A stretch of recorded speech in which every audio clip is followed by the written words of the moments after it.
Hello, Haridwar থেকে আমরা একটা বাস নিয়ে গৌরীকুণ্ডের উদ্দেশ্যে যাত্রা করলাম। এই বাসে করে আমরা যাচ্ছি আশেপাশে সৌন্দর্য, প্রাকৃতিক সৌন্দর্য উপলব্ধি করতে করতে দারুণ লাগছিল। আমরা বাসে করে অনেকটাই প্রায় 8 ঘন্টার রাস্তা আমাদের জার্নি করতে হবে। তো আমরা হরিদ্বার থেকে যাচ্ছি।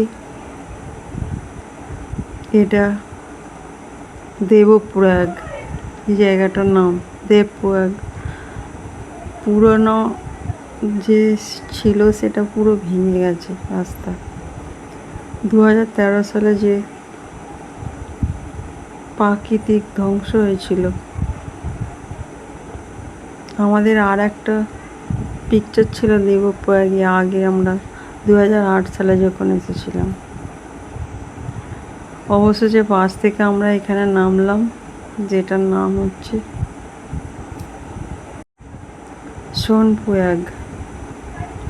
সোনপ্রয়াগে নেমে কিছুক্ষণ হাঁটতে হবে। হেঁটে গৌরীকুণ্ড যাওয়ার জন্য ট্রেকার ধরতে হবে। আমরা এটা সোনপ্রয়াগে নেমেছি। একটা সুন্দর ঝর্ণা ছিল, যেটা দেখতে দারুণ লাগছিল। এটা হচ্ছে গৌরীকুণ্ড রাস্তা। গৌরীকুণ্ড একটা গরম জল, ফুটন্ত গরম জল এটা গৌরীকুণ্ডের, আর পাশে ঠান্ডা জল বয়ে যাচ্ছে। এত গরম যে সবাই উঠে চলে আসছে।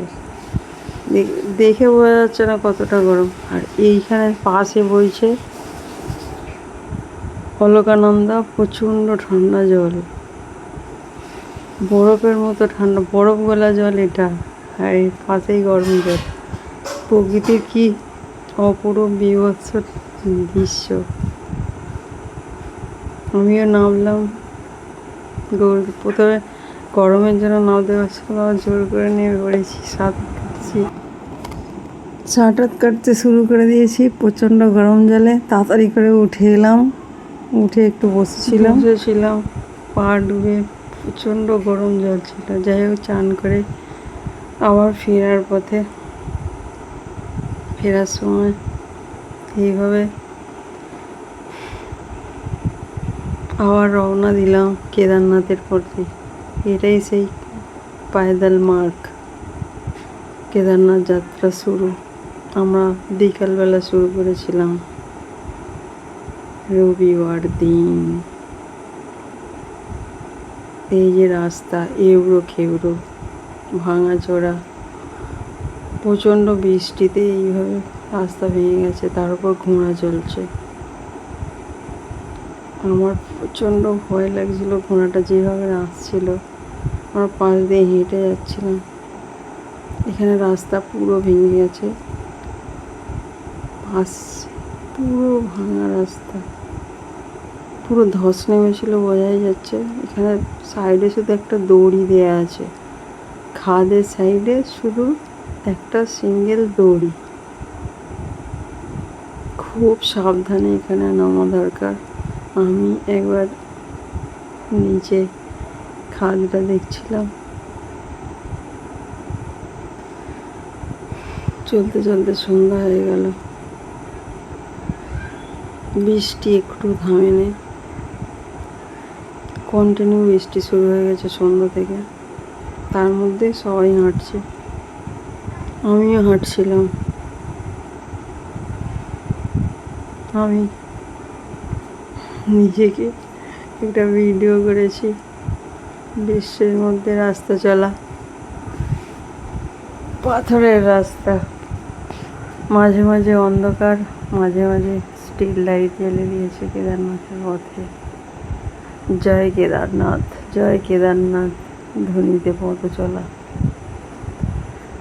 ভীষণই কষ্টকর, পুরো পা ব্যথা হয়ে গেছিল। কিন্তু সবে শুরু রাস্তা জার্নি।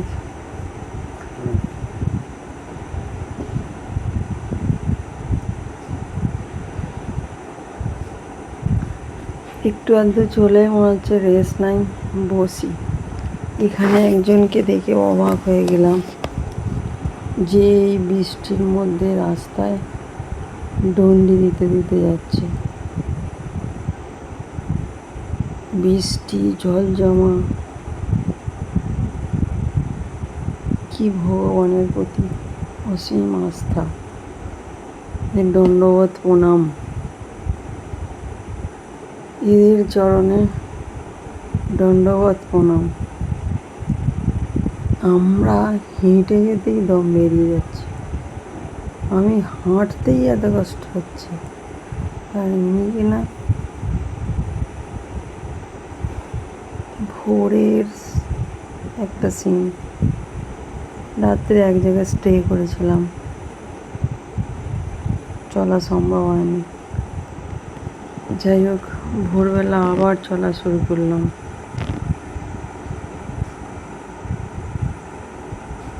এই রাস্তা, এটা রাস্তাটা সুন্দর, দেখতেও খুব সুন্দর লাগছে। সিঁড়িগুলো ছোট ছোট, এইভাবে তৈরি। এই যে নিচে রয়েছে,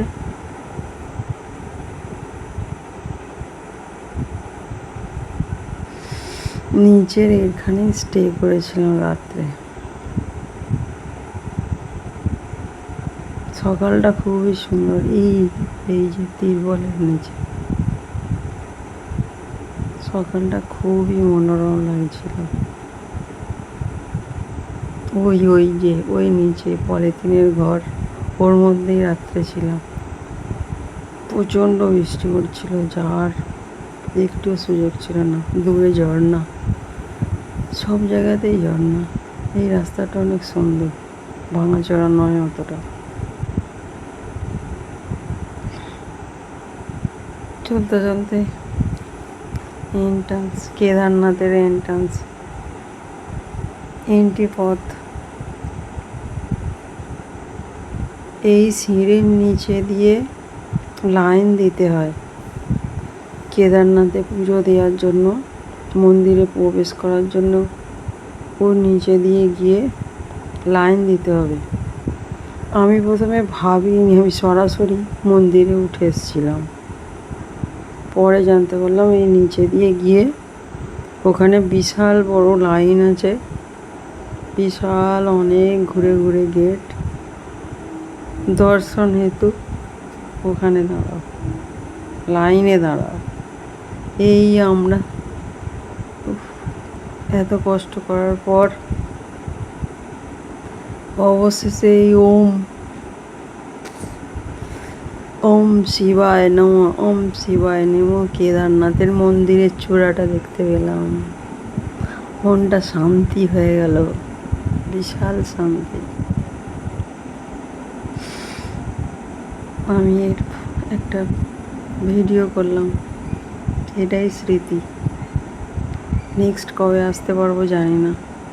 দূরে একটা ঝর্ণা দেখা যাচ্ছে, পাহাড়ের মাথায় কুয়াশা কুয়াশা কুয়াশা, সাদা কুয়াশায় ভর্তি।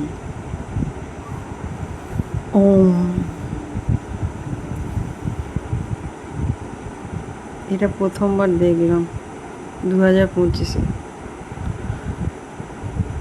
2008 সালে ছিল না এটা, 2008-এ গিয়েছিলাম। এই সেই মন্দির, এই সেই মন্দির।